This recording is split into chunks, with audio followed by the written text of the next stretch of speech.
नमस्कार, आप सभी का स्वागत है। मैं हूं हरबंस नागो के जेल के मीडिया के आज के पहले सीधे प्रसारण में।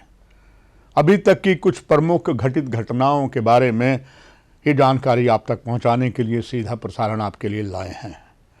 एक बार पुनः सुरक्षा बलों ने आतंकवाद के सफाए में जुटते हुए सफलता पाई, मगर इस सफलता में जहां उन्होंने 6 खूंखार आतंकवादियों को मार गिराया, उसमें स्थानीय कश्मीर के और पाकिस्तानी भी हैं। मगर इसके बीच सुरक्षा बलों को एक भारतीय सेना के जवान की शहादत देनी पड़ी, एक गंभीर रूप से घायल हो गया और एक जम्मू कश्मीर पुलिस का भी जवान घायल हुआ। घायलों को तुरंत सेना के अस्पताल श्रीनगर में स्थित बादामी बाग में लाया गया है और शहीद हुए पार्थिव शरीर को भी मॉर्चरी रूम जो मिलिट्री हॉस्पिटल का है वहां लाया गया। ये घटना दक्षिण कश्मीर के कुलगाम में है, जब रात को सुरक्षा बलों के बहुत वरिष्ठ और गुप्त सूत्रों से खबर मिली थी कि आतंकवादी एक से दूसरे स्थान पर छुपे हैं। जैसे ही तरीके से रात्रि को घेराबंदी की गई और तब आत्मसमर्पण के लिए कहा गया और बदले में गोलियां चली। क्योंकि पुलिस के पास अत्याधुनिक गैजेट के नाइट विजन थे, कुछ और ऐसा सामान था कि वो जो सुरक्षा बल उसका इस्तेमाल करते हैं तो पूरे इलाके में रोशनी दिन जैसा माहौल हो जाता है। आतंकवादी भाग नहीं पाए और कुल मिला के चली हुई गोलीबारी में 6 आतंकवादियों को मार गिराया है। सुबह तक ये खबर मिली थी। 6 आतंकवादियों में से एक पाकिस्तानी और खूंखार आतंकवादी है और 2 की तो पहचान हो गई है, दोनों ही स्थानीय हैं और दक्षिण कश्मीर के रहने वाले हैं। बाकियों की भी पहचान नहीं हुई। ये बात प्रमाणित करती है कि वर्ष 2021 के अंतिम दिनों में यह आतंकवाद का कुछ चक्र चलते रहेगा और 2022 जो बस आने वाला है उसमें भी सुरक्षा बलों को सफलता मिलेगी। मगर कहीं ना कहीं संभवतः ये आशंका भी है कि शहादत का जाम पुलिस जनों सुरक्षा बलों को ज़रूर पीना पड़ेगा। खैर, इसके लिए सुरक्षा बल हमेशा ही जान हथेली पर रखकर काम करती हैं।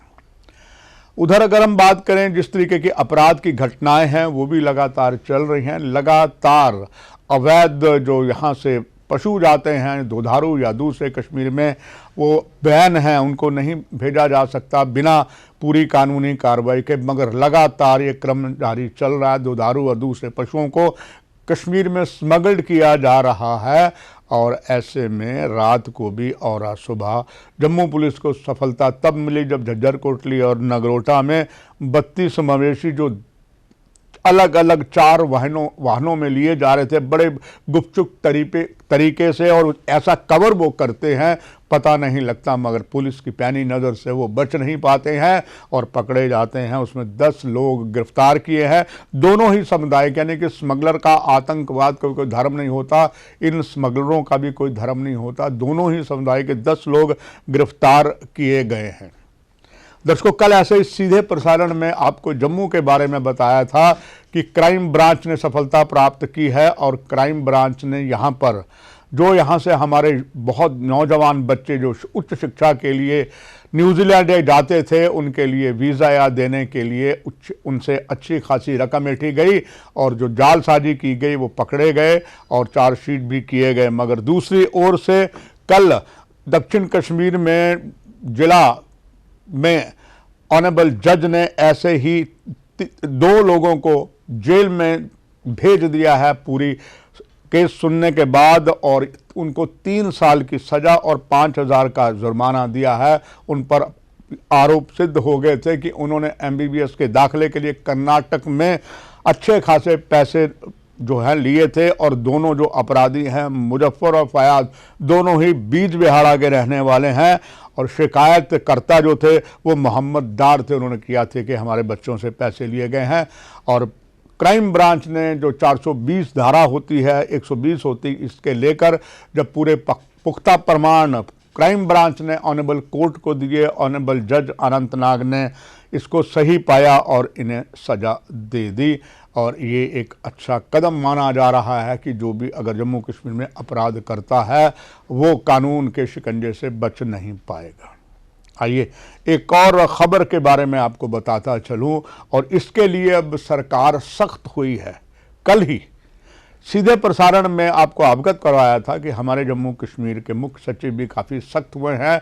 अफवाहों की खबरें से, झूठी खबरें जो फैलाई जा रही हैं उन्होंने information department of Jammu and Kashmir को सख्त निर्देश दिए था कि ऐसे अफवाहों वाले खबरों से निपटा जाए, क्योंकि पत्रकारिता का एक मापदंड होता है और अक्सर देखा गया है सोशल मीडिया, न केवल जम्मू कश्मीर में, देश के अलग अलग हिस्सों में सोशल मीडिया में पत्रकारिता के जो मापदंड बनाए गए हैं उनमें से अधिकतर उसका पालन नहीं करते। उसका उदाहरण आपको देता हूं। हमें अगर खबर मिलती, जैसे हमने आपको खबरें दी, बाकायदा पुलिस ने ही हमें बताया है, मगर अगर कोई खबर ऐसी मिलती है, किसी पर आरोप लगते हैं, तो मीडिया का हमारा दायित्व बन जाता है दूसरी पार्टी से पूछे, मगर ऐसा नहीं हो रहा। साथ ही साथ देश की एकता, प्रभुसत्ता, अखंडता के लिए कोई ऐसा बयान नहीं देना चाहिए जिससे देश की एकता, प्रभुसत्ता, अखंडता को चोट लगे। कुछ ऐसे ही बयान उमर अब्दुल्ला और महबूबा मुफ्ती ने दिए, जिससे सरकार सख्त हुई है। और ये मामला है हैदरपुर में नवंबर में, जब 4 लोग मारे गए थे। कुछ का कहना था इसमें कुछ इनोसेंट थे। 2 कमीशन बनाए गए थे, एक पुलिस के द्वारा, एक महामहिम उपराज्यपाल के द्वारा, एक ऑनरेबल जज की नियुक्ति की गई थी कि इसकी जानकारी ली जाए। अब इस सिट की इंक्वायरी चल रही थी तो उसमें उमर अब्दुल्ला के बयान आ गए और उस बयान को जो दिए हैं, उन्होंने सिट के जो डीआईजी हैं उन पर आरोप लगाया है कि जब आपका केस चल रहा था, सिट की इंक्वायरी पूरी नहीं हुई, तो आप मीडिया को क्यों बता रहे हैं? दैट मीन्स आप कुछ ऐसा करना चाहते हैं, इन केसों को दबाना चाहते हैं। इसे सरकार ने गंभीरता से लिया, मगर उमर अब्दुल्ला का यह कहना था जब आपकी पूरी इंक्वायरी नहीं हुई, आप मीडिया को बताकर क्या बताना चाहते हैं? यानी कि एक सवालिया निशान सा दोनों तरफ खड़ा हो जाता है। मगर सरकार ने निश्चय कर लिया, जो बीच में इस तरीके के बयानबाजी करेगा उसे कानून अपना काम करेगा। इस संबंध में डॉक्टर निर्मल सिंह ने कल ही बड़े सख्त बयान दिए थे। उन्होंने महबूबा मुफ्ती और उमर अब्दुल्ला पर यह कहा था, their toolkit behalf of Pakistan. और ये जो काम दोनों ही कर रहे हैं, ये टूल किट पाकिस्तान का बने हुए हैं। जब सिट की इन्वेस्टिगेशन हो रही है, उनको कोई हक नहीं पड़ता देने का। खैर, ये हर राजनीतिक दल अपने तरीके से करता है, मगर आज तक ये भी देखा गया है जब जब भी कोई कार्रवाई की बात की गई है, उसका कोई सकारात्मक परिणाम कभी सामने आए ही नहीं। चलिए, एक और ख़बर आपसे मैं साझा करता हूँ। एक बार फिर से जम्मू कश्मीर में महिला जज दीपिका राजावत जी फिर एक बार अब चर्चा में हैं और उनकी इस बार चर्चा केस लिया है। और हर वकील का ये दायित्व बनता है, उनके पास कोई फरियादी आता है, केस उसको देता है, कुछ लोग नहीं देते। जैसे हाल ही में आपने देखा था जब भारत पाकिस्तान के बीच मैच हुआ, भारत हार गया पाकिस्तान से।